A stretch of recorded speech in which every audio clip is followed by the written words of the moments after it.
Welcome to Guide Guru. We hope this video helps. You start by gathering where your clips will come from and securing permission so you won't hit a roadblock later. Record raw footage or download licensed clips from a stock library. Make sure the license allows editing and short-form distribution.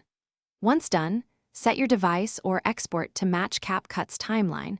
1080p 30 FPS is safe, 4K if you need quality.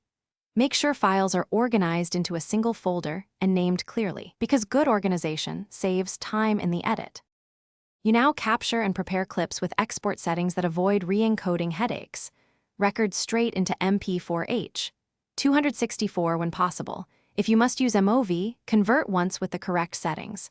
Trim each clip to the usable moment, don't import 10 minutes when you need 10 seconds, and label file names with clear start and end points. Once trimmed, check playback for audio sync and noise. If things look good, export each final clip with consistent resolution and bitrate so Capcut imports smoothly.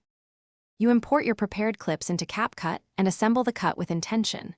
Drag clips onto the timeline, align beats, and use match cuts or overlays to maintain flow. Trim with split tools and add transitions sparingly.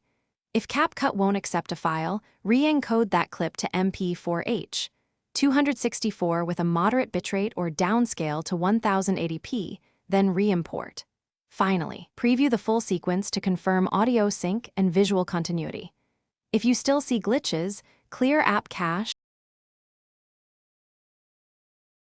Thanks for watching. Consider subscribing if we helped you today.